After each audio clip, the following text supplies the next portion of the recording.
हाँ जी, तो कैसे हो आप लोग? मैं आपका नीलेश पी अब बहुत-बहुत स्वागत करता हूँ सुपरफास्ट क्लासेज यूट्यूब चैनल पे। दोस्तों चलो इस वीडियो में हम लोग जो आप लोग का 22 फरवरी को हिंदी का पेपर होने वाला है, उसके लिए ये एक वायरल मॉडल पेपर है हिंदी का, आप लोग देख सकते हो स्क्रीन पे। चलो इसका पूरा का पूरा हम लोग इस वीडियो में सॉल्यूशन करते हैं। सबसे पहले आप जानते हो कि खंड अ के अंतर्गत आप लोग का 20 मार्क का ओएमआर संबंधित प्रश्न होगा, जिसका आंसर आपको ओएमआर शीट पे देना होगा। तो चलो सबसे पहले इस 20 मार्क के एमसीक्यू को करते हैं, उसके बाद इधर जो संदर्भ व्याख्या वाले प्रश्न हैं उनको हम लोग सॉल्व करेंगे। और बिल्कुल ये लेटेस्ट पैटर्न वाला आपका पेपर है। जी हाँ मेरे दोस्त, आप लोग देख सकते हो ये नया आप लोग का एक प्रश्न ऐड हुआ है। ये प्रश्न संख्या 10 आपका पत्र लेखन अंत में, ठीक है, कोई ओल्ड पैटर्न नहीं है। और प्रीवियस ईयर पेपर आप 2023 का जितना भी आपका क्लास 10th वालों का प्रीवियस ईयर पेपर था, सातों सेटों का, उसका अच्छे से मैंने सॉल्यूशन कर दिया है। तो आप चैनल पे जाओगे और उसके अलावा चैनल पे जाकर आप प्लेलिस्ट वाले सेक्शन में जाओगे ना, तो वहाँ सातों सेटों का मैंने सॉल्यूशन सॉल्यूशन एकदम अच्छे से कर ऐड कर दिया है प्लेलिस्ट में। तो आप जाकर वहां से प्रीवियस ईयर पेपर भी आप सॉल्व कर लेना। चलो इस पेपर को हम लोग सॉल्व करते हैं। सबसे पहले बहुविकल्पीय प्रश्न सॉल्व करते हैं।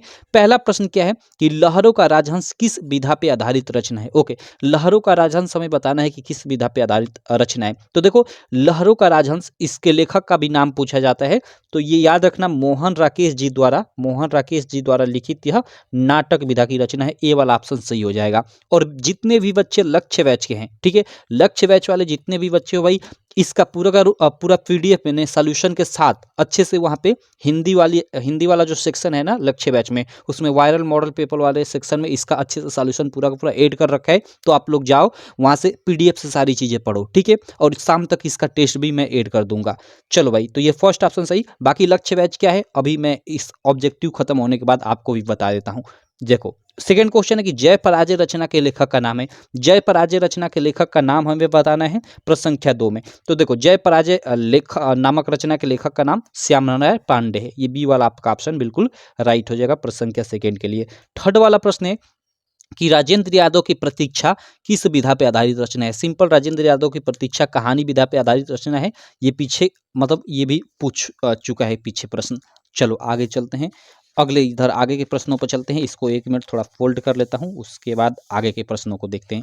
अगला प्रश्न देख सकते हो यहाँ पे फोर्थ नंबर है कि शुक्ल युग की समय सीमा है। हमें शुक्ल युग की समय सीमा बतानी है। शुक्ल युग जिसे आप एक तरह से और किस युग के नाम से जानते हो, इसको आप प्रसाद युग के नाम से भी जानते होगे, ठीक है, इसको क्षयवादी युग के भी नाम से जानते होगे। तो अलग अलग इसको अलग अलग नामों से भी जाना जाता है। तो याद रखना, इसकी जो समय सीमा है वो 1919 से 1938 ईस्वी तक है। प्रश्न संख्या फोर्थ के लिए आपका सी ऑप्शन बिल्कुल राइट हो जाएगा। प्रश्न संख्या 5 है, आवारा मसीहा कृति के रचनाकार है। वेरी वेरी वेरी इंपॉर्टेंट, आवारा मसीहा कृति के रचनाकार। सबसे पहले तो आवारा मसीहा की विधा पूछी जाती है, ठीक है। आवारा मसीहा की जो विधा है ना वो जीवनी विधा है, ठीक है। जीवनी आप लोग याद रखना, जिसके लेखक विष्णु प्रभाकर है। बी वाला आपका बिल्कुल राइट ऑप्शन होगा। और देखो, कल ही मैंने ये रचनाओं से संबंधित पूछा जा रहा है ना प्रश्न, एक मिनट में आपको दिखाता हूँ, एक मिनट यहीं पे रखा हूँ साइड में। कल ही मैंने ये देखो रचना और विधा से संबंधित ये पूरा पूरा ये कल एक वीडियो बनाया था, ठीक है। इसको आप जाकर देख लेना। इसमें मैंने सारी की सारी देखो ये इंपॉर्टेंट जितनी भी रचनाएं थी, देखो आवारा मसीहा मैंने ले रखा है विष्णु प्रभाकर, देख रहे हो, ये जितनी भी इंपॉर्टेंट सारी की सारी रचनाएं हैं, देखो मैंने ये सारा का सारा इसमें इंक्लूड कर लिया है। तो ये वीडियो चैनल पे पड़ी हुई है, आप जाकर जरूर देखना, ठीक मेरे भाई। चलो आगे चलते हैं, आगे के प्रश्नों को देखते हैं। अगला प्रश्न है, यहाँ पे देख सकते हो प्रश्न संख्या 6 कि निम्नलिखित कथनों में से कोई एक कथन सही है, उसे पहचान कर लिखिए, ठीक है। कोई एक कथन सही है और यहाँ कथन दिया है कि मैला आंचल राहुल संकीर्त्यायन की काव्य कृति है। गलत, मैला आंचल राहुल संकीर्त्यायन की नहीं बल्कि फणीश्वरनाथ रेणु की रचना है, ठीक है मेरे भाई। तो प्रश्न संख्या 6 में ये ए वाला आपका बिल्कुल गलत हो जाएगा। हमें सही ऑप्शन छांटना है, तो चलो देखते हैं। मुंशी प्रेमचंद का गोदान प्रसिद्ध उपन्यास है, बिल्कुल गोदान गबन ये प्रसिद्ध उपन्यास है मुंशी प्रेमचंद के। ये बी वाला ऑप्शन सही हो जाएगा। बाकी यहाँ पे दिया कि गुनाहों का देवता बाबू गुलाब राय की रचना है, बिल्कुल गलत है। ये गुनाहों का देवता धर्मवीर भारती जी का प्रसिद्ध उपन्यास है, ठीक। तो सुमित्रानंदन पंत प्रसिद्ध उपन्यासकार है नहीं, बल्कि एक कवि के रूप में ये प्रसिद्ध है, ठीक। तो ये गलत और ये गलत, तो बी वाला ऑप्शन सही। तो आप बी वाला ओएमआर शीट में लगाओगे। चलो अगला देख लेते हैं 6 के बाद 7 नंबर प्रश्न कि भूले विसरे चित्र उपन्यास के लेखक है। भूले विसरे चित्र उपन्यास के लेखक का नाम बताना है हमें प्रश्न संख्या 7 में। भूले विसरे चित्र जो उपन्यास के लेखक हैं वो भगवती चरण वर्मा है। इस चीज को आप लोग याद रखना, डी वाला आपका बिल्कुल राइट ऑप्शन हो जाएगा, ठीक। आई थिंक ये 2023 के पेपर सेट में पूछा गया ये प्रश्न है, ठीक। चलो ठूठा आम कृति के रचनाकार है। ठूठा आम कृति के रचनाकार का हमें नाम बताना है। भगवती चरण वर्मा, भगवत चरण उपाध्याय, जयप्रकाश भारती या फिर अज्ञे। ठीक है, तो देखो जो ठूठा आम है वो आपका संस्मरण विधा पे आधारित रचना है, ये याद रखना। और किसकी? तो भगवत शरण उपाध्याय की। भगवत शरण उपाध्याय जी द्वारा लिखित संस्मरण विधा पे आधारित रचना है ठूठा आम। चलो आगे देखते हैं। प्रश्न संख्या हम लोग 8 थी ना, ये हम लोग की 8 के बाद हम लोग प्रश्न संख्या 9 देखते हैं। प्रश्न संख्या 9 क्या है?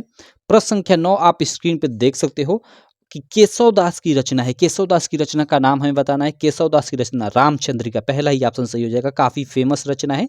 ठीक है, रामचंद्रिका 2023 के कई पेपर सेटों में, आपके 7 पेपर सेट आए थे ना 2023 में हिंदी के, तो कई सारे पेपर सेटों में ये प्रश्न पूछा गया था। ठीक, केशव दास की रचना है, या किसी किसी में ऐसे भी पूछ दिया गया था कि रामचंद्रिका के रचनाकार हैं, तो केशव दास। ठीक, अगला उसके अलावा देखो यहाँ ललित ललाम जो है ये भी काफी इंपॉर्टेंट है। ठीक है, उसके अलावा ललित ललाम के चिंतामणि लेखक हैं। ठीक, रचनाकार हैं, लेखक नहीं कहेंगे क्योंकि ये मतलब पद्य विधा की रचनाएं हैं। प्रेम वाटिका के रसखान और गंगा लहरी के पद्माकर। चलो आगे चलते हैं। अगला प्रश्न है प्रश्नोत्तर संख्या 10। ठीक है, कि प्रतिशोध कृति के रचनाकार है। अब देखो प्रतिशोध कृति के रचनाकार जो हैं, इन दिए गए ऑप्शन में से मैथिली शरणगुप्त सही ऑप्शन होगा। हालांकि प्रतिशोध नामक कृति एक वीर सावरकर जी ने भी इस रचना लिखी है, मतलब प्रतिशोध नामक नाम से। तो देखो एक ही नाम से कुछ रचनाएं हैं ना जिनके 2 या 2 से अधिक रचनाकार हैं, तो उसमें काफ़ी कन्फ्यूजन होती है। और लड़के कमेंट बॉक्स में मतलब बोलते हैं कि मतलब आप गलत बता रहे हो ये क्योंकि वो दोनों नहीं जानते होंगे। तो ऐसा नहीं है, गलत नहीं बताया जाएगा भाई। ठीक, चलो प्रतिशोध कृति के रचनाकार मैथिली शरणगुप्त हैं। और इसी नाम से एक आई थिंक जो प्रसिद्ध एकांकी लेखक है डॉक्टर राम कुमार वर्मा, उनकी भी एक रचना है, लेकिन यहाँ ऑप्शन के अनुसार यही सही है। अगला देखते हैं प्रश्न संख्या 10 के बाद 11। ओके, अब ये आपके ना एक तरह से व्याकरण से संबंधित आगे के प्रश्न हो गए। इसमें है कि करुण रस का स्थायी भाव है। मैं करुण रस का स्थायी भाव, करुणा होती है या जिसको हम लोग शोक बोल देते हैं, ये ए वाला ऑप्शन सही हो जाएगा। और हास्य रस का हास होता है, याद रखना। सोरठा के विषम चरणों में मात्राएं होती है। सोरठा के विषम चरणों में हमें मात्राओं की संख्या बतानी है प्रश्न संख्या 12 में। ठीक है भाई, ऑप्शन देख सकते हो यहाँ। ऑप्शन है कि 13 13, 11 11 या 11 13 या 13 11। तो देखो जो सोरठा होता है उसके विषम चरणों में 11 11 मात्राएं होती हैं। ठीक, जो सम चरण होते हैं उसमें 13 13 मात्राएं होंगी, और जो विषम चरण होंगे उसमें 11 11 मात्राएं होंगी, याद रखना। चलो आगे चलते हैं अगले प्रश्न पे। प्रश्न संख्या 13 पे कि हरिपद कोमल कमल से। ठीक, और सोरठा में देखो, सोरठा में एक ये भी प्रश्न पूछा जाता है कि चरणों की संख्या कितनी होती है, तो चरणों की संख्या 4 होती है। ठीक है, देखो एक एक पंक्ति में आप लोगों ने देखा कुछ लिखा है और कामा, और फिर यहाँ पे लिखा है। ठीक, और उसके बाद दूसरी पंक्ति में यहाँ लिखा है, फिर कामा, यहाँ कुछ चीज लिखा है। तो ये प्रथम चरण, ये पहला चरण, ये दूसरा चरण, ये तीसरा चरण और ये चौथा चरण, तो 4 चरण हो गए। ठीक, तो सोरठा में कितने चरण होते हैं? 4। अब देखो इसमें पहला और तीसरा जो चरण होता है उसको हम लोग विषम चरण बोलते हैं, क्योंकि ये विषम है। ठीक, फर्स्ट और थर्ड, भाई ये विषम संख्या है तो इसको विषम चरण बोल देते हैं। तो इसमें आपकी 11 11 मात्राएं हो गई, और सम चरण यानी दूसरा और चौथा जो है वो सम चरण है, तो इसमें आपकी 13 13 मात्राएं हो जाती है। और पूरी एक पंक्ति में आप मतलब 11 और 13 जोड़ दो यानी 24 मात्राएं हो जाएंगी। क्लियर? चलो आगे चलते हैं। हरिपद कोमल कमल से, कितनी बार मैं आपको करा चुका हूं हरिपद कोमल कमल से, इसमें हमें अलंकार पूछा जा रहा है प्रश्न संख्या 13 में। सीधे इसमें आप उपमा अलंकार पे क्लिक करना। आगे चलते हैं प्रश्न संख्या 14। परिश्रम शब्द में प्रयुक्त उपसर्ग है। भाई परिश्रम शब्द में हमें उपसर्ग बताना है। देखो श्रम है, इसके जो पहले जुड़ा होता है वही उपसर्ग होता है, तो परि यहाँ पे उपसर्ग जुड़ा है। ठीक है, तो ये आपका सही हो जाएगा, श्रम से पहले परि जुड़ा है। अगला 15 नंबर प्रश्न की देश विदेश में समास है। देश विदेश यानी देश और विदेश, या देश या विदेश, इसका समास विग्रह करेंगे तो बीच में या आएगा, तो ये क्या हो जाएगा? इसमें आपका द्वंद्व समास हो जाएगा। जैसे माता पिता में आपका द्वंद्व समास होता है, उसी प्रकार इसमें भी आपका द्वंद्व समास हो जाएगा। प्रश्न संख्या 15 के बाद प्रश्न संख्या 16 है कि काज शब्द का तत्सम रूप होगा। ओके, हमें काज यानी काज कार्य, हमें इसका तत्सम मतलब एक तरह से रूप बताना है, तो वो कार्य हो जाएगा। सिंपल, ए वाला ऑप्शन सही हो जाएगा। चलो आगे चलते हैं अगले प्रश्न पे। 17 नंबर प्रश्न है कि तद, तद का वह भी दे दी है पुलिंग। ठीक है, तद मीन्स क्या होता है? वह होता है। ये सर्वनाम शब्द रूप है। ठीक, देखो आपके एग्जाम में शब्द रूप में केवल सर्वनाम शब्द रूप तद और इसमत का पूछेगा, उसके अलावा कोई शब्द रूप नहीं पूछेगा। जैसे पहले आया करता था कि मतलब नदी का, मधु का, वो सब नहीं आएगा। तो देखो यह तद यानी हमें तद में पुलिंग का मतलब बताना है। क्या?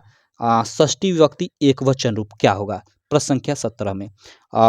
ऑप्शन है कि तेषाम ताभि तयो तस्य। तो देखो षष्ठी विभक्ति जो एक वचन रूप है तस्य, तस्य होगा, तस्य तयो ताने ऐसे होता है, ठीक, तस्य हो जाएगा, ये डी वाला ऑप्शन सही हो जाएगा। अगला प्रश्न है 18 नंबर, जो इस बार नया प्रश्न आपका जुड़ा है, ठीक है। वाक्य का स्वरूप उससे है कि अर्थ के आधार पर वाक्य के भेद है, अर्थ के आधार पर हमें वाक्य क्या भेद बताना है, 3, 2, 8 या इनमें से कोई नहीं। तो सही ऑप्शन आपका 8 हो जाएगा। अर्थ के आधार पर वाक्यों को 8 प्रकारों में बांटा गया है और ये वाक्य का स्वरूप है, इसको मैंने अच्छे से डिटेल्ड में पढ़ा रखा है, आप चैनल पे वीडियो खोजोगे तो मिल जाएगा। आगे चलते हैं, प्रश्न संख्या 19, वाच्य का भेद नहीं है। ओके, वाच्य का भेद नहीं है, हमें इसमें बताना है कौन सा नहीं। तो देखो वाच्य के 3 भेद हैं, कर्तृवाच्य, कर्मवाच्य और भाववाच्य, और तीनों यहाँ ऑप्शन में दे रखा है। तो जो नहीं है वो बताना है। तो निषेधवाच्य ये नहीं है, ठीक है, ये नहीं है, तो ये आपका ऑप्शन सही हो जाएगा। और मार्कशीट में डी भरोगे इसका। और 20 नंबर प्रश्न है, आप लोग देख सकते हो कि मुंशी प्रेमचंद ने गोदान की रचना की। अब इसका बताना है, यहाँ पे दे दी है। ओके, ये विकारी और अविकारी शब्द से रिलेटेड प्रश्न है। तो मुंशी प्रेमचंद ने गोदान की रचना की। अब इसमें दिया है कि जातिवाचक संज्ञा एक वचन पुल्लिंग कर्ता कारक, ठीक है, कर्ता कारक तो है, ठीक है। कर्म की प्रधानता आपकी हो जाएगी, एक तरह से हम लोग बोल सकते हैं प्रश्न संख्या 20 में, लेकिन ये जातिवाचक संज्ञा नहीं होगी। और ये व्यक्तिवाचक संज्ञा एक वचन पुल्लिंग कर्म कारक यहाँ पे नहीं हो सकता शायद, ठीक। यहाँ पे देखते हैं अगले ऑप्शन में क्या दिया है। अगले ऑप्शन में देखो यहाँ पे दिया है, ठीक है, व्यक्तिवाचक संज्ञा। तो भाई हमें क्या दिया है यहाँ पे, मुंशी प्रेमचंद। तो मुंशी प्रेमचंद एक नाम है एक व्यक्ति का, तो व्यक्तिवाचक संज्ञा, और एक वचन तो है ही, और पुल्लिंग तो है ही, और कर्ता कारक। तो ये आपका ऑप्शन सही हो जाएगा, ये जातिवाचक संज्ञा नहीं होगा उसमें, ठीक। तो इसमें मुंशी प्रेमचंद ने गोदान की रचना की, इसमें आपका क्या हो जाएगा, इसमें व्यक्तिवाचक संज्ञा एक वचन और पुल्लिंग और कर्ता कारक की प्रधानता हो जाएगी, ये बी सी वाला ऑप्शन सही हो जाएगा। चलो, तो इस प्रकार हमने 20 MCQ हमने कर लिया है इस वीडियो में, इस पेपर के। अब चलो हम लोग आगे खंड ब के अंतर्गत, तो ये तो खंड अ हो गया OMR शीट वाला। अब खंड ब के अंतर्गत जो आपके वर्णनात्मक प्रश्न है इनको करते हैं। और देखो इनमें आप लोग का जो ये संदर्भ व्याख्या वाला प्रश्न है ना भाई, मैं इनको डिटेल में नहीं बताऊंगा, केवल किस चैप्टर से लिया गया है बस थोड़ा ऊपर ऊपर बता दूंगा, क्योंकि आप जानते हो कि डिटेल में भाई न आपके पास टाइम है न मेरे पास टाइम है कि हिंदी का ये मतलब ये संदर्भ व्याख्या एक एक कब कराऊं, ठीक है। आप खुद से करते रहना। बाकी मैं बता देता हूं कि आपके किस किस चैप्टर से लिए गए। देखो इसका पूरा का पूरा सॉल्यूशन अच्छे से आपको मिल जाएगा हमारी ऐप पे। हमारी ऐप है UPMSP स्टडी, ठीक है, UPMSP स्टडी, जिस पे हमने लक्ष्य बैच लॉन्च किया हुआ है। लक्ष्य बैच के अगर आप बारे में जानते हो, ठीक है, तो आप वीडियो को आगे भगा लो और पढ़ते रहो, ठीक है। बाकी जो नहीं जानते हो आप लक्ष्य बैच के बारे में जान लो कि लक्ष्य बैच क्या है। देखो लक्ष्य बैच हमारी ऐप है एक UPMSP स्टडी, जिस पे हमने लक्ष्य बैच लॉन्च किया है, जिस पे आपको मात्र 99 रुपये में, जी हमें दोस्त कितने में, मात्र 99 रुपये में आपको क्या क्या मिलेगा। देखो मैं आपको बता देता हूँ, 2023 के जितने भी पेपर हुए थे, ठीक है, आपके हर एक सब्जेक्ट के, Hindi, English, math, science, social science, all subject, सभी सब्जेक्ट के, ठीक है, सातों सेट के, कितने, हिंदी के सातों सेट के, मैथ के सातों सेट, साइंस, सोशल साइंस, हर सब्जेक्ट के सातों सेटों का जो पेपर हुआ था 2023 में, उसका अच्छे से वहाँ पे वीडियो सॉल्यूशन तो है ही, ठीक है, सबसे ज़्यादा वीडियो से इंपॉर्टेंट है PDF, ठीक है, क्या है, PDF सॉल्यूशन। देखो PDF में केवल आपको PDF पेपर का ही PDF नहीं मिलेगा, इसका पूरा पूरा अच्छे से डिटेल में आपको वहाँ पे सॉल्यूशन भी मिलेगा, ठीक है। जिससे आपका 22 को एग्जाम है, आप चाह रहे हो कि 21 को मैं अपना सारा प्रीवियस ईयर पढ़ लूँ, तो आप भाई PDF रहेगा तो PDF से पढ़ सकते हो। वीडियो से आप पढ़ोगे ना तो आपका मतलब डिस्टर्ब हो जाएगा माइंड, हो सकता है आपका सिर दर्द करने लगे। लेकिन PDF है तो आराम से PDF ओपन कर लिए और पढ़ते रहे, और वो कम टाइम में भी आपका खत्म हो जाएगा। इसलिए यहाँ पे हर एक सब्जेक्ट का सातों सेट होगा। तो हिंदी के दिन ही नहीं काम आएगा, आगे चलोगे तो English, math, science, social science, हर एक सब्जेक्ट के दिन काम आएगा ये चीज़ आप ज्वाइन कर लेते हो तो, ठीक। उसके अलावा जो बोर्ड ने मॉडल पेपर जारी किया है, ठीक है, जो बोर्ड ने मॉडल पेपर जारी किया है उसका भी अच्छे से वहाँ पे PDF में एकदम डिटेल में सॉल्यूशन अवेलेबल है। क्लियर मेरे भाई। और उसके अलावा वीडियो भी है। मान लो PDF में आप सॉल्यूशन, मान लो सबसे पहले तो अपने आप से लगाओ, नहीं आ रहा है तो PDF में सॉल्यूशन है तो उसको देख लो, फिर भी डाउट क्लियर नहीं हो रहा है तो वीडियो है वहाँ पे, वीडियो में आप वीडियो से भी डाउट क्लियर कर लो। और सब पेपर का जो MCQ है ना, वहाँ पे सभी MCQ का वहाँ पे टेस्ट भी अवेलेबल है भाई। तो आप इन ये इतनी सारी फैसिलिटी, इतनी सब चीज़ें मात्र आपको वहाँ पे 99 रुपए में मिल रही। अब देखो यार, आप प्राइस कम करने को मत कहना। बहुत सारे मतलब मैं क्या बताऊँ, बिना पढ़ने वाले लड़के, इसकी प्राइस 300 रुपए थी और बहुत सारे लड़कों ने 300 रुपए में खरीदा है और वहाँ पे पढ़ रहे हैं और फुल्ली सेटिस्फाइड है 300 रुपए देकर। और अभी 99 रुपए मैं कर दिया हूँ क्योंकि अब तो टाइम नहीं है आपके पास, ठीक है। तो इसीलिए मात्र 99 रुपए कर दिया हूँ कि आप ज्वाइन कर लो। अब इस पे भी नहीं ज्वाइन कर सकते हो तो मैं अब कुछ नहीं कह सकता इसके आगे कि आप अपनी स्टडी को लेकर कितना मतलब वो हो, क्योंकि 99 रुपए क्या है, इतनी सब चीज़ें मिल रही है। आप केवल ये पढ़ लेते हो, जो हिंदी का मैं चीज़ें दे रहा हूँ ना, बस ये अब आप पढ़ लेते हो ना, तो 70 में आपके कम से कम तो 60 मार्क्स से ज़्यादा आराम से आ जाएंगे, ठीक है। बस जो चीज़ें मैं दे रहा हूँ, देखो 70 का 70 मैं दावा नहीं कर सकता, लेकिन 60 मार्क आराम से आपके आ जाएंगे 70 में। बाकी आप जानो आप ज्वाइन कर रहे हो कि नहीं ज्वाइन कर रहे हो, वो आप देखना। कैसे ज्वाइन करना है, ये हमारी एक ऐप है, देखो मैं आपको दिखा देता हूँ, 1 मिनट। यहाँ पे ये हमारी एक ऐप है यूपीएमएसपी स्टडी, इसको आप प्ले स्टोर से डाउनलोड कर सकते हो। जैसे सारी ऐप डाउनलोड करते हो ना, जहाँ से ये स्पेलिंग है यूपीएमएसपी स्टडी, आप सर्च करोगे तो आ जाएगी, ये देख सकते हो ये स्पेलिंग, ठीक। या इसका लिंक इस वीडियो के डिस्क्रिप्शन में भी मैं डाल दूंगा। अब यहाँ पे आओगे तो देखो यहाँ पे इतनी सब चीज़ें, ये इंटरफेस दिख जाएगा। यहाँ पे सबसे पहले आवर कोर्स में आओगे, ये क्लास 10th में आओगे तो देखो यहाँ लक्ष्य बैच ये दिखेगा, 99 रुपये दिखाएगा। यहाँ पे एक बार और इस पर क्लिक करोगे तो देखो यहाँ पे ये बाई नाउ का ऑप्शन आएगा, इस पर क्लिक कर आप यहाँ से डायरेक्ट भी पेमेंट कर सकते हो। अगर पेमेंट करने में कोई दिक्कत है, कोई समस्या है, तो किसी दुकान से या किसी अपने भाई दोस्त किसी से भी यहाँ पे आप इस क्यूआर कोड पे स्कैन करवा कर और पेमेंट भिजवा सकते हो 99 रुपये।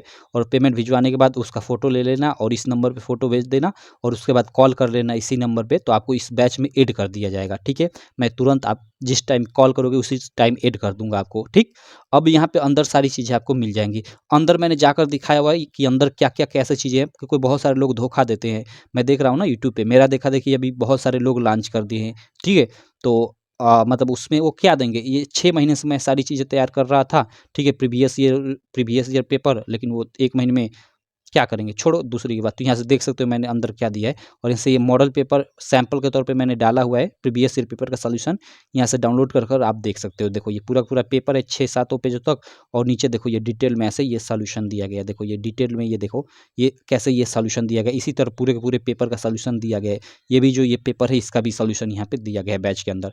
तो आप ये बैच ज्वाइन कर लेना। बाकी चलो हम लोग आगे के क्वेश्चन को करते हैं, बहुत हुआ बैच के बारे में, ठीक। चलो यहाँ पे देखो वर्णनात्मक प्रश्न में पहला प्रश्न आप जानते हो कि गद्यांश संबंधित रहेगा, ठीक है। तो चलो 2 गद्यांश दे रहेंगे, ये एक ऊपर है, एक ये देखो नीचे है, ठीक। दोनों में से कोई एक करना होगा आपको। यहाँ चलो हम लोग दोनों देख लेते हैं।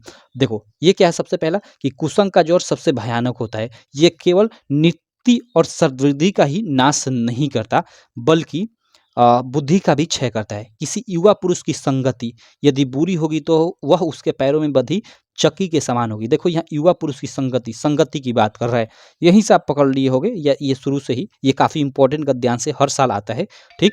तो ये आपका जो मित्रता वाला चैप्टर है ना, संगति मित्रता, ठीक है, मित्रता वाला चैप्टर है जिसको लिखा है आचार्य रामचंद्र शुक्ल ने, उसी से ये लिया गया है, ठीक। तो सिंपल है। अब इसका संदर्भ लिख लेना कि प्रस्तुत गद्यांश का संदर्भ लिखिए, यहाँ पे पूछा गया है तो आप लिख लेना कि प्रस्तुत गद्यांश हमारी पाठ्य पुस्तक हिंदी के मित्रता नामक पाठ से लिया गया है, जिसके लेखक आचार्य रामचंद्र शुक्ल है। हो गया संदर्भ, तो इसका 2 मार्क आपको मिल जाएगा। अब प्रस्तुत गद्यांश की व्याख्या कीजिए। अब देखो यहाँ रेखांकित अंश नहीं बोला है, प्रस्तुत गद्यांश बोल दिया है, मतलब पूरे गद्यांश की व्याख्या करना है। तो आप लिख दोगे कि गद्यांश की व्याख्या, ऐसे हेडिंग डाल दोगे। रेखांकित अंश की व्याख्या हेडिंग नहीं डालोगे, क्योंकि कोई रेखांकित अंश इसमें नहीं कहा है, पूरे का है। तो आप लिख दोगे गद्यांश की व्याख्या हेडिंग, और उसमें इसकी व्याख्या कर दो कि प्रस्तुत पंक्तियों के माध्यम से लेखक आचार्य राम शुक्ल कहना चाहते हैं कि कुसंग का ज्वर सबसे भयानक होता है। मतलब कहने का मतलब कि कुसंग मीन्स वही बुरी संगति। कहते हैं कि बुरी संगति बहुत खराब होती है। ऐसे अपने हिसाब से बना कर लिख लो, सिंपल। इसका पीडीएफ आप अगर बाई किए हो, लक्ष्य बैच के स्टूडेंट हो, तो उसमें इसका अच्छे से मतलब लिखा गया है, एक आपको आइडिया मिल जाएगा कि कैसे लिखना है, पढ़ लेना और अपने हिसाब से एग्जाम में बना कर लिख देना, सिंपल। चलो उसके बाद यहाँ पे युवा पुरुष की संगति के बारे में क्या कहा गया है, इसको पढ़ोगे पूरा तो इसका आंसर मिल जाएगा, आप लिख देना, इसका 2 मार्क, तो यहाँ से 6 मार्क आपको मिलेगा। तो एग्जाम में इसको कर लिए तो इसको नहीं करना है, लेकिन यहाँ हम इसको भी देख लेते हैं, क्योंकि किसी के पेपर सेट में ये आएगा, किसी के पेपर सेट में ये आएगा। तो चलो ये देखो, आज विज्ञान मनुष्य के हाथों में अद्भुत और अतुल शक्ति दे रहा है। उसका उपयोग एक व्यक्ति और समूह के उत्कर्ष और दूसरे व्यक्ति और समूह को के गिराने में होता ही रहेगा। अब देखो यहाँ पे, इसलिए हमें उस भावना को जागृत रखना है, और उसे जागृत रखने के लिए कुछ ऐसे साधनों को भी हाथ में रखना होगा जो उस अहिंसात्मक त्याग भावना को प्रोत्साहित करे और भोग भावना को दबाए रखे। आगे भी पढ़ते रहना है आप लोग। यह जो आपका गद्यांश है, आपका मतलब एक चैप्टर है, जो मतलब गद्यांश में जो मतलब डॉक्टर राजेंद्र प्रसाद जी द्वारा, जी हमें दोस्त, डॉक्टर राजेंद्र प्रसाद जी द्वारा लिखित है। भारतीय संस्कृति, संस्कृति ही नहीं भाई, माफ करना, भारतीय संस्कृति, ठीक है, भारतीय संस्कृति, ठीक, भारतीय संस्कृति से यह गद्यांश लिया गया है। तो अब सिंपल, अब इसका आप संदर्भ लिख देना कि प्रस्तुत गद्यांश हमारी पाठ्य पुस्तक हिंदी के भारतीय संस्कृति पाठ से लिया गया है, जिसके लेखक डॉक्टर राजेंद्र प्रसाद है। और रेखांकित अंश की व्याख्या पूछा है तो रेखांकित अंश की व्याख्या हेडिंग डालकर, और ये मतलब यहाँ से यहाँ तक जो है इसका आप व्याख्या करते रहना। ओके यार, चलो बाकी आगे ये व्याख्या आप करते रहना। बाकी ये प्रश्न एक थर्ड वाला कि आजकल विज्ञान का उपयोग किस प्रकार किया जा रहा है, तो भाई यहाँ पढ़ोगे तो आपको मिल जाएगा इसका आंसर। आजकल विज्ञान का जो मतलब उपयोग है, एक व्यक्ति को बढ़ाने में तो दूसरे को गिराने में भी किया जाता है। ठीक, आप पढ़ लेना, आंसर इसका मिल जाएगा। तो इसका भी आपको 6 मार्क मिल जाएगा करोगे तो आपको एग्जाम में एक ही करना होता है, दोनों में से आपका मन, दोनों आपको आ रहा है लेकिन एक ही करना होता है। ठीक, क्योंकि यहाँ साफ साफ बोला गया है कि गद्यांश पर आधारित दिए गए तीनों प्रश्नों का मतलब तीन ये जो प्रश्न है उसका उत्तर दो किसी एक का। चलो आगे देखते हैं। अगला यहाँ पे प्रश्न है सेकंड नंबर। जैसे वो गद्यांश था तो यहाँ पे 2 पद्यांश दिया रहेगा। जैसे ये एक पद्यांश दिया है और यहाँ पे देखो अथवा कर कर यहाँ पे एक ये पद्यांश दिया है, तो दोनों में से किसी एक को करना है। तो चलो सबसे पहले हम लोग फर्स्ट वाले को करते हैं, हम लोग तो दोनों को करेंगे सॉल्व। ठीक है, तो पहला आप लोग गद्यांश देख सकते हो, जो पहला है आप स्क्रीन पे देख सकते हो, काफ़ी इंपॉर्टेंट है। यह क्या है कि निम्नलिखित पद्यांश, माफ करना अगर मैंने गद्यांश बोल दिया तो, ठीक है, अभी थोड़ा भाई मतलब आ रहा था रूम में तो ध्यान उस पर चला गया। निम्नलिखित पद्यांश पर आधारित दिए गए 3 प्रश्नों के उत्तर दीजिए। और यहाँ पे ये पद्यांश दिया हुआ है। चढ़ चेतक पर तलवार उठा, रखता था भूतल पानी को, राणा प्रताप सिर काट काट करता था सफल जवानी को, सेना नायक राणा के भी रण देख कर चाह भरे, मेवाड़ सिपाही लड़ते थे दूने तिगुने उत्साह भरे। अब देखो प्रस्तुत पद्यांश का संदर्भ लिखिए, इसका संदर्भ लिखना है। तो देखो संदर्भ लिखने के लिए आपको लेखक का नाम जानना पड़ेगा, ठीक है, कि ये कहाँ से आपका लिया गया है, ठीक है, और उसके अलावा आपका लेखक के अलावा ये भी जानना पड़ेगा कि किस चैप्टर से लिया गया है, तभी इसका आप संदर्भ लिख पाओगे। तो सिंपल, ये आपका एक चैप्टर है हल्दी घाटी, उसी से यह लिया गया है। ठीक है, ये हल्दी घाटी आपका जो चैप्टर है उससे ये लिया गया है। ठीक है, और उसके अलावा लेखक कौन है, मतलब इसके रचनाकार कौन है, तो वो है आपके श्याम नारायण पांडे। तो सिंपल, अब इसका पद्यांश का संदर्भ लिखना है तो लिख दो कि प्रस्तुत पद्यांश हमारी पाठ्य पुस्तक हिंदी के हल्दी घाटी नामक पाठ से लिया गया है, जिसके रचयिता, इसमें रचयिता लिखा जाता है, लेखक नहीं लिखा जाता है, जिसके रचयिता श्याम नारायण पांडे हैं। ठीक, तो इसका 2 मार्क मिल जाएगा। प्रस्तुत पद्यांश की व्याख्या कीजिए। इस पद्यांश की व्याख्या करनी है, मतलब पूरे पद्यांश की व्याख्या करनी है यहाँ पे। ठीक है, तो यहाँ पे क्या है कि चढ़ चेटक पर तलवार उठा, रखता था भूतल पानी को, राणा प्रताप सिर काट कर करता था सफल जवानी को। ठीक है, तो यहाँ पे देखो ये मतलब जब राणा प्रताप युद्ध कर रहे थे तो उस समय का ये वर्णन किया गया है। तो आप रेखांकित अंश की यहाँ पे व्याख्या हेडिंग नहीं डालोगे, यहाँ पे व्याख्या हेडिंग डाल दोगे, या गद्यांश पद्यांश की व्याख्या हेडिंग डाल दोगे और लिखोगे कि निम्न पंक्तियों के माध्यम से कवि कह रहे हैं, या निम्न पंक्तियों के माध्यम से कवि श्याम नारायण पांडे कहते हैं कि, या प्रस्तुत पंक्तियों के माध्यम से कवि श्याम नारायण पांडे कहते हैं कि, किसी तरह से भी शुरुआत कर सकते हो और लिख सकते हो कि प्रस्तुत पंक्तियों या निम्न पंक्तियों के माध्यम से कवि श्याम नारायण पांडे कहते हैं कि जब राणा प्रताप युद्ध भूमि में तलवार उठाकर चेटक पर सवार होकर युद्ध करते थे तो ऐसा प्रतीत होता था मानो वो अपने अंदर भूतल में स्थित पानी अर्थात असम्य, एक तरह से बोल सकते हैं कि धैर्य को धारण कर युद्ध कर रहे हैं। ऐसे बना बना कर आप इसका लिख सकते हो। आपने इस पद्यांश को भाई पढ़ा ही होगा अपने क्लास में, इसका अर्थ थोड़ा थोड़ा जानते हो और फिर अपने हिसाब से मिलाकर आप सिंपल इसका मतलब व्याख्या कर दो। चलो आगे चलते हैं, इधर एक मिनट इधर आते हैं। आगे देखो यहाँ पे इसका अथवा वाला क्या है, अथवा वाला देख सकते हो। और यहाँ पे एक प्रश्न कि राणा प्रताप के सैनिक किस प्रकार युद्ध कर रहे थे, ये प्रश्न है। तो भाई राणा प्रताप के सैनिक राणा प्रताप का जो रण कौशल था उनको देखकर और भी उत्साहित होकर युद्ध कर रहे थे। ये इसका मतलब, ये इसका आंसर हो जाएगा। यहाँ लिखा है ना कि मेवाड़ सिपाही लड़ते थे दूने तिगुने उत्साह भरे, मतलब दूने तिगुने उत्साह भरे। यहाँ देखो रण देख देख कर चाह भरे, मतलब वही रण में उनके युद्ध कौशल को देखकर, ठीक है, महाराणा प्रताप के जो उनके सैनिक थे वो भी दूने तिगुने उत्साह से लड़ रहे थे। तो इसका प्रश्न का उत्तर आप लोग लिख दोगे। चलो ये आगे देखते हैं। चाह नहीं मैं सुरबाला के गहनों में गूथा जाऊं, चाह नहीं मैं प्रेमी माला में बिंध्य प्यारी को ललचाऊं, चाह नहीं सम्राटों के सौ पर हे हरि डाला जाऊं, चाह नहीं मैं देवों के सिर पर चढ़े भाग्य पर इठलाऊं। ठीक, अब देखो इस पद्यांश का हमें संदर्भ लिखना है। तो यह आपके किस चैप्टर से लिया गया है? तो ये भाई देखो, ये पुष्प की यहाँ पे बात की जा रही है। पुष्प की अभिलाषा जो आपका चैप्टर है ना, उससे लिया गया है। और जिसके रचनाकार हैं कौन है? तो आपके माखनलाल चतुर्वेदी है। तो आप लिख दोगे सिंपल कि प्रस्तुत पद्यांश हमारी पाठ्य पुस्तक हिंदी के पुष्प की अभिलाषा नामक पाठ से लिया गया है, जिसके रचनाकार या जिसके रचयिता माखनलाल चतुर्वेदी हैं। ठीक, संदर्भ हो गया, 2 मार्क मिल गया। निम्न पद्यांश की व्याख्या कीजिए। देखो इस पूरे पद्यांश की व्याख्या करनी है, जिसका आपको 2 मार्क मिलेगा। तो इसकी व्याख्या कर दो।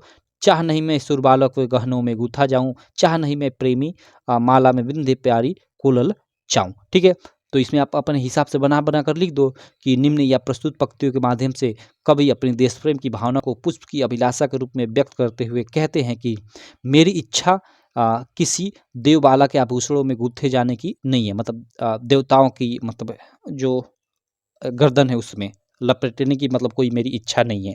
ठीक है, ऐसे आप मतलब ये तो फर्स्ट हो गया, चाहे नहीं मैसूर बाला के गहनों में गूंथा जाऊं। ठीक, तो आप जो भी अर्थ इसका पढ़े हो अपनी क्लासों में, उसके हिसाब से बना बना कर लिख दो।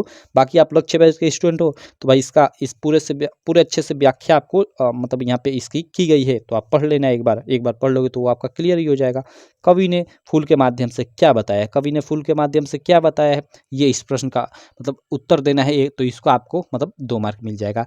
तो कवि ने फूल के माध्यम से अपने देश प्रेम की भावना को बताया है। ठीक है, यहाँ पढ़ोगे तो आपका ये इसका आंसर हो गया, सिंपल। चलो, तो ये आपका पद्यांश हो गया। अब देखो आगे चलते हैं। अगला 3rd नंबर जो प्रश्न है वो देखो। इसमें आपका क्या है भाई? तो इसमें आपका देखो, इसमें आपका जो संस्कृत, आपका हिंदी में पीछे संस्कृत वाला पार्ट है, संस्कृत वाले पार्ट से यहाँ पे गद्यांश रहेगा। जैसे जिसमें आपका वाराणसी वाला चैप्टर है, प्रबुद्धो ग्रामीण वाला चैप्टर है, उन किसी भी चैप्टर से आपका यहाँ पे हो सकता है। तो देखो जैसे ये दिया है, स्थानम वाराणसी न्यायालय न्यायाधीशस्य पीठे एक दूरधस पार्षिका तिष्ठति।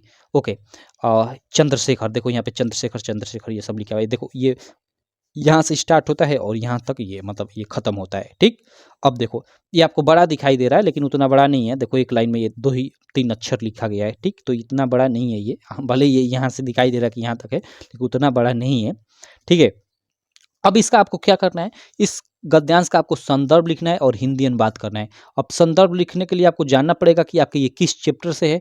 तो सिंपल भाई, यहाँ पे देखो चंद्रशेखर वाला, ये चंद्रशेखर आ गया है। ये चंद्रशेखर वाला आपका जो चैप्टर है ना, देशभक्त चंद्रशेखर, ठीक है, तो उससे है देशभक्त चंद्रशेखर।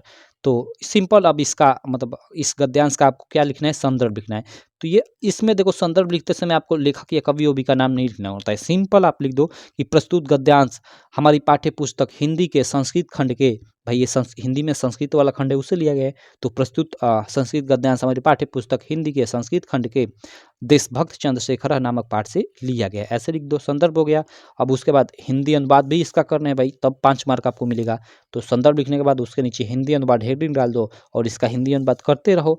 स्थानम यानी स्थान, क्या स्थान भाई? वाराणसी न्यायालय यानी वाराणसी न्यायालय। न्यायाधीशस्य पीठे एक दुर्धस पार्षिक तिष्ठति, यानी इसका क्या है कि न्यायाधीश के आसन पर एक दुर्दमनीय पार्षिक बैठा हुआ है।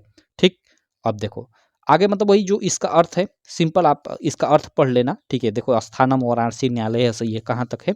ये कारागार है एवं न्यायाधीश चंद्रशेखर नास्ति चिंता, यानी कोई चिंता नहीं है। मतलब उसको कोड़े मारने का आदेश देते हैं तो वो चंद्रशेखर बोलता है कि नहीं, मुझे कोई चिंता नहीं है, मारो भैया। ठीक, तो मतलब यहाँ से यहाँ तक है। चलो इसका करते रहना, बाकी मैं आगे चलता हूँ अगले प्रश्न पे। अगला प्रश्न देख सकते हो यहाँ पे। अगला प्रश्न इसमें अथवा वाला भी रहता है, आप जानते हो, तो वो करो या ये करो। अब देखो यहाँ अस्माकम संस्कृति सदा गतिशीला वर्तते।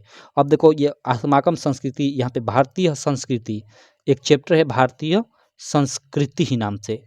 ठीक, संस्कृति ही नाम से ही आपका संस्कृत खंड वाले में, एक तो भारतीय संस्कृति आपका मतलब गद्य पाठ में भी है जिसको लिखा है डॉक्टर राजेंद्र प्रसाद ने, लेकिन यहाँ भी एक चैप्टर है भारतीय संस्कृति ही नाम से, तो उससे ये लिया गया है। ठीक है, तो अब इसका भी संदर्भ लिख सकते हो और आप इसका हिंदी अनुवाद कर सकते हो, आपका मन, या वो अथवा वाला भी कर सकते हो। आपको कितना मार्क मिलेगा? आपको 5 मार्क मिलेगा। ठीक है मेरे भाई, कितना मिलेगा? आपको 5 मार्क मिलेगा। चलो अगले प्रश्न पे चलता हूँ मैं। अगला प्रश्न 4th नंबर है, आप लोग देख सकते हो कि दिए गए संस्कृत पद्यांश में से, अच्छा जैसे ये गद्यांश दिया था तो यहाँ 2 आपके श्लोक दिए रहेंगे, इनको आपका पद्यांश भी बोला जाता है। ठीक है, तो अब इन 2 श्लोकों में से किसी आप मतलब एक ही श्लोक का आपको क्या लिखना रहेगा? संदर्भ लिखना रहेगा और उसके अलावा आपको हिंदी अनुवाद करना होगा जिसका 5 मार्क मिलेगा। तो देखो इसमें ये अथवा वाला आसान है, मरणम मंगलम यत्र विभूचिस विभूषणम कौपिन यत्र कौशम साकाशी के नियते, मतलब ये आप जानते हो कि वाराणसी वाले चैप्टर से ये श्लोक लिया गया है, श्लोकों को ही पद्यांश बोला जाता है। ठीक, तो सिंपल आप इसका आप संदर्भ लिख सकते हो कि प्रस्तुत या निम्न संस्कृत पद्यांश, ठीक है, या संस्कृत श्लोक भी लिख सकते हो, हमारी पाठ्य पुस्तक हिंदी के संस्कृत खंड में अवकलित वाराणसी पाठ से लिया गया, ऐसे लिख दो सिंपल। ठीक, उसके अलावा इसका हिंदी अनुवाद हेडिंग डालकर हिंदी अनुवाद कर दो भाई, मरणम मंगलम यत्र विभूषणम कौपियन यत्र कौशम साकाशी के निमित्ते, मतलब जहाँ मरना भी मंगलकारी है, जहाँ की जो मतलब विभूतियाँ हैं, ठीक है, वो भी आभूषण के समान है। कौपिन यत्र कौशम, जहाँ की एक तरह से बोल सकते साड़ियाँ भी रेशमी हैं, उस काशी की किससे ही तुलना की जाए। तो ऐसे बनाकर आप लिख देना हिंदी अनुवाद, इसका 3 मार्क यानी 5 मार्क मिल जाएगा। बाकी आप इसको भी कर सकते हो कि सार्थ परवशतो मित्रम भार्या गृहम मित्रम गृहे सत आतुरस्य विस्कम मित्रम दानम मित्रम मरिष्यतः। यह आप लोग का जो है यह किस चैप्टर से लिया गया है? तो ये जो जीवन सूत्राणी जो आपका चैप्टर है ना, ठीक है, उससे ये मतलब श्लोक लिया गया है। ठीक, तो इसका भी लिख सकते हो आप बाकी आपका मन, आप ऐसे लिख सकते हो कि प्रस्तुत पद्यांश या प्रस्तुत श्लोक हमारी पाठ्य पुस्तक हिंदी के संस्कृत खंड के जीवन सूत्राणी नामक पाठ से लिया गया है, ऐसे, या उद्धृत है, ये भी कह सकते हो। और इसका हिंदी में बात कर दो भाई कि सार्थ प्रवसुत मित्रम, ठीक है, भार्या मित्रम गृह सतः, यानी बोल सकते हैं कि प्रवास में रहने वाले का मित्र क्या है? धन है। ठीक है, भार्या मित्रम गृहे सतः, यानी घर पे रहने वाले का जो मित्र है वो क्या है? पत्नी है। आतुरस्य बीसकम मित्रम दानम मित्र मरिष्यतः, यानी कहने का मतलब कि जो रोगी है उसका जो मतलब मित्र है वो वैद्य है एक तरह से। ठीक है, और जो मरने वाला है, ठीक है, उसका मतलब जो मित्र है वो क्या है? वो दान करना है। तो ये इसका अर्थ है, आप लिख दो, आपका मतलब इसका संदर्भ लिखने का 2 मार्क और अर्थ लिखने का 3 मार्क, यानी कुल 5 मार्क मिलेगा। तो ये करो या ये करो, आपका मन, सिंपल।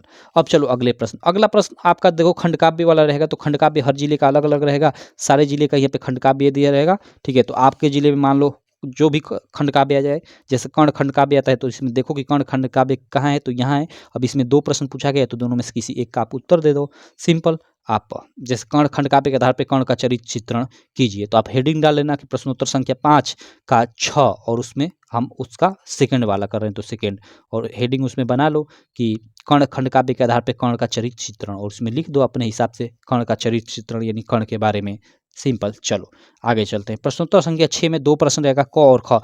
क में आप लोग का लेखकों का जीवन परिचय, ख में आपका कवियों का जीवन परिचय। यहाँ से 5 मार्क, यहाँ से 5 मार्क, यानी 10 मार्क आपको मिलेगा। कवियों के जीवन परिचय में मैं आपको मतलब लेखकों के जीवन परिचय में कई बार बता चुका हूँ कि जयशंकर प्रसाद का, आप उसके अलावा आचार्य रामचंद्र शुक्ल का और रामधारी सिंह दिनकर का, इन 3 लोगों का याद कर लेना, आपके एग्जाम में फंस जाएगा। ठीक, और उसके अलावा भाई आप ये जो मतलब कवि हैं इनमें आप तुलसीदास का, महादेवी वर्मा का, सुमित्रानंदन पंत का, और एक आप सूरदास का, इन 4 लोगों का याद कर लेना, आपके एग्जाम में 100% आ जाएगा। और जितने भी लक्ष्य बैच के स्टूडेंट हैं उनमें मैंने इन्हीं का बता रखा है, और पीडीएफ जो सॉल्यूशन किया हूँ प्रीवियस ईयर उसमें भी इन्हीं लोगों का किया हूँ। चलो प्रश्नोत्तर संख्या 7 है कि अपनी पाठ्य पुस्तक से कंठस्थ किया हो कोई एक श्लोक लिखिए। भाई एक श्लोक लिखना है अपनी पाठ्य पुस्तक से, और जो इस प्रश्न पत्र में ना आया हो, देखो यहाँ 2 श्लोक आए थे ना, तो इनको नहीं लिखना है, कोई अलग सा यहाँ पे श्लोक लिखना है। तो यहाँ पे लिख दो कोई भी एक, वो सर्वे भवन्तु सर्वे सुखिनः, ठीक है, कोई भी लिख सकते हो, कोई भी यहाँ पे जो अपनी बुक से याद किया हो। ठीक है, चलो 8वां प्रश्न है आपका, देखो ये 2 मार्क आपको मिलेगा। यहाँ पे 4 प्रश्न है, 2 प्रश्नों का उत्तर देने का, 1 प्रश्न का 1 मार्क, तो 2 प्रश्नों का 2 मार्क, यानी 2 मार्क आपको मिलेगा यहाँ से। सिंपल। चंद्रशेखर स्वनाम किम अकथयत, इसका हमें उत्तर देना है भाई। चंद्रशेखर अपना नाम क्या बोला भाई, तो चंद्रशेखर स्वनाम आजादा इति अकथयत, ऐसे आप लोग लिख दो, ठीक है। उसके बाद है कि कुत्र मरणम मंगलम भवति, भाई कहाँ मरना मंगलकारी है भाई, तो वाराणसी मरणम मंगलकारी, वाराणसी में जो मरना है वो मंगलकारी है, तो कुत्र के जगह आप वाराणसी लगा दो कि वाराणसी मरणम मंगलकारी या मंगलम भवती, ठीक है। भूमे गुरुतरा, चलो मान लो 2 का उत्तर दे दिए, ठीक, सिंपल। तो अब इनका नहीं देना है, बाकी इसका भी लिख सकते हो। भूमे गुरुतरा किम अस्ति, ठीक है, तो माता गुरुतरा भूमे, या फिर इसका आंसर देना कि वीरः केन पूज्यते, तो वीरः वीरेण पूज्यते। सिंपल। चारों प्रश्नों का हमने उत्तर देख लिया, लेकिन लिखना है आपको 2 ही का ही, कोई भी लिखो। उसके बाद प्रश्न संख्या जो 9 होगा वो 7 मार्क इसका मिलेगा, और यह निबंध लेखन वाला रहेगा। तो निबंध में आप अच्छे से भाई देखो, जीवन में अनुशासन का महत्व इम्पोर्टेंट है, ठीक है। उसके अलावा इधर क्या दिया है, इधर वाला देखो, वृक्षारोपण दिया है, प्रदूषण की समस्या और समाधान, वेरी वेरी इंपॉर्टेंट है, और राष्ट्र प्रेम की भावना, वेरी वेरी इंपॉर्टेंट ये टॉपिक है। तो इनकी अच्छे से आप रूपरेखा तैयार कर, ठीक है, और अच्छे से आप इसको लिखना होता है एग्जाम में। इसको आप अपने क्वेश्चन बैंक से या कहीं से भी पढ़ लेना, और पढ़कर आइडिया बस ले लेना कि कैसे लिखा जा रहा है, क्योंकि लिखना तो आपको अपने हिसाब से ही एग्जाम में पड़ेगा भाई, ठीक। आपको टॉपिक अपने हिसाब से बनाना पड़ेगा, जिससे जैसे राष्ट्र प्रेम की भावना या प्रदूषण की समस्या और समाधान पे लिख रहे हो, तो आप हेडिंग बना लो। जैसे सबसे पहले तो आपको रूपरेखा में पहली हेडिंग आपकी मतलब प्रस्तावना रहेगी, सिंपल। उसके बाद मान लो प्रदूषण की समस्या और समाधान है, तो भाई प्रदूषण का कारण एक हेडिंग बना लो। उसके बाद प्रदूषण की समस्या, मतलब इसकी समस्या के बारे में लिख दो, और इसमें अंदर लिखो कि इससे क्या क्या समस्याएं होती है, और इसका हमें समाधान पे भी लिखना है, तो एक हेडिंग बना लो प्रदूषण का समाधान। और बाकी इसमें प्रदूषण के प्रकार भी हेडिंग बना सकते हो, और उसमें अलग अलग प्रदूषण, वायु प्रदूषण, जल प्रदूषण, हेडिंग बनाकर उसमें लिख सकते हो, लेकिन काफ़ी बड़ा हो जाएगा वैसे लिखोगे तो। आपका मन, ठीक है, ज़्यादा न मत लिखो, मैं कहूँगा कम ही लिखो, लेकिन अच्छे शब्द लिखो, अच्छे इफेक्टिव शब्द लिखो, और अंत में उपसंहार हेडिंग बना लेना, और उपसंहार में लिख देना, सिंपल। तो चलो, ये मतलब आप देख लेना। मैं अगले प्रश्न पे चलता हूँ। अगला प्रश्न देखो, ये नया जुड़ा हुआ टॉपिक है, पिछले साल ये नहीं था, ठीक है। पत्र लेखन, यहाँ पे आपको 2 पत्र दिया रहेगा, एक ऊपर दिया है और अथवा में देखो कर एक नीचे दिया है। दोनों पत्रों में से किसी एक टॉपिक पे आपको पत्र लिखना होगा, जिसका आपको 4 मार्क मिलेगा। तो देखो, शुल्क मुक्ति हेतु अपने विद्यालय के प्रधानाचार्य को एक पत्र लिखिए। और देखो, अथवा कर ये है कि उत्तर मध्य रेलवे में टिकट निरीक्षक द्वारा किए गए अभद्र व्यवहार हेतु शिकायती पत्र लिखिए। और ये जो आपका ना, ये जो पत्र है, ये आपका जो बोर्ड वाला मॉडल पेपर है ना, बोर्ड द्वारा जारी, उसमें भी दिया गया था, और ये आपके कई पेपर सेटों में आने वाला है, ठीक। तो इसको अच्छे से क्लियर कर लेना। और ये शुल्क मुक्ति हेतु मैंने इसको लिखवा रखा है पहले का, और शुल्क मुक्ति हेतु अपने विद्यालय के प्रधानाचार्य को एक पत्र लिखिए। ये तो आसान ही होगा भाई, आप मतलब ऊपर डाल दो हेडिंग कि ऐसे की सेवा में, ठीक है, और इसके नीचे लिखो ऐसे यहाँ पे कि श्रीमान प्रधानाचार्य महोदय, जो भी स्कूल का नाम हो, भगत सिंह इंटर कॉलेज लखनऊ, ठीक। और मतलब जो भी डिटेल है लिख दो, और उसके बाद मतलब यहाँ पे विषय भी लिख सकते हो, यहीं पे विषय कि किस विषय में मतलब ये पत्र लिख रहे हो, तो शुल्क मुक्ति हेतु ऐसे लिख दो। और उसके बाद अंत में यहाँ मतलब महोदय, यहाँ पे महोदय एक मतलब ऐसे लिख दो, और उसके बाद यहाँ से अपना मैटर लिखना प्रारंभ करो। मैटर में आप अपने हिसाब से मतलब बनाकर लिख सकते हो कि महोदय, आपसे नम्र निवेदन है कि मेरी मतलब मतलब ये तो मैं नहीं बोलना चाहता कि मेरे पिता का अचानक देहांत हो गया, मतलब ऐसे लिख दो कि अ, मेरे पिता का कंपनी में दुर्घटनाग्रस्त होने के कारण 2 महीने से घर बैठे हुए हैं। मतलब अपने सोशल लाइफ से रिलेट कर कर लिखो, 2 महीने से घर बैठे हुए जिसके कारण अ, कोई 2 महीने से इनकम नहीं है, तो इसलिए मैं फीस देने में, स्कूल की फीस देने में असमर्थ हूँ, अतः मेरा शुल्क माफ़ करने की कृपा करें। अपने हिसाब से मतलब यहाँ बना कर लिख सकते हो, और लिखने के बाद अंत में यहाँ अपना मतलब ऐसे अपना नाम, और नाम नहीं लिखा जाता है तो XYZ लिख दो, ठीक है। कक्षा लिखना चाहते हो तो कक्षा 10 लिख दो, सिंपल। और उसके बाद दिनांक भी डाल सकते हो, यहाँ पे दिनांक डाल दो कब लिखे हो, सिंपल। तो ऐसे ये पूरा का पूरा पैटर्न रहना चाहिए, आप लिख दो, इसका आपको 4 मार्क मिल जाएगा। चलो, तो ये रहा पूरा का पूरा आपका इस पेपर का सॉल्यूशन, ठीक मेरे भाई, जिसका कोड AA था। डायरेक्ट टू डायरेक्ट इसमें से आपके क्वेश्चन फंसेंगे एग्जाम में। चलो, बाकी आपका जो प्रीवियस ईयर पेपर है 7 जो 7 सेटों का, उसका अच्छे से मैंने सॉल्यूशन करा लिया है, वीडियो प्लेलिस्ट में है, आप जाकर देख सकते हो। और सारी मतलब सारे ये प्रीवियस ईयर का ये मॉडल पेपर या जो बोर्ड वाला मॉडल पेपर है, सबका आप हमारी जो ऐप है UPMSP स्टडी उस पर आप लक्ष्य बैच ज्वाइन कर लेना। और लक्ष्य बैच में मेरे भाई, लक्ष्य बैच में जिसकी प्राइस मात्र 99 रुपये, उसमें आपको सब कुछ मिल जाएगा। हिंदी का ही नहीं, Hindi, English, math, science, social science, हर एक सब्जेक्ट का आपको सारी चीज़ें स्टडी मटेरियल मिल जाएगा। वहाँ से केवल आप पढ़कर, आपका एग्जाम कल है, आज आप पढ़कर चले जाओ, उसी में से सेम टू सेम क्वेश्चन फंसेंगे आप, मैं ये गारंटी दे सकता हूँ। आप देखना ना, हिंदी के ही देखना, लड़के 70 आउट ऑफ 70 कर आएंगे। और अगर कहोगे तो मैं आपको एक एक चीज़ें मिलाकर दिखाऊंगा कि देखो ये क्वेश्चन आया यहाँ से, ये क्वेश्चन आया यहाँ से। ठीक, बाकी देखना जिस दिन 22 फरवरी को पेपर होगा तो हल्का मचाने वाले हैं लक्ष्य बैच के बच्चे। चलो बाकी, चलो मैं मिलता हूँ आपसे नेक्स्ट वीडियो में। आशा करता हूँ आपको ये वीडियो काफ़ी अच्छी लगी होगी। वीडियो अच्छी लगी तो चैनल को सब्सक्राइब कर देना, वीडियो को लाइक कर देना, और अपने सारे दोस्तों में इस वीडियो को शेयर भी कर देना। मैं मिलता हूँ आपसे नेक्स्ट वीडियो में, तब तक के लिए थैंक यू।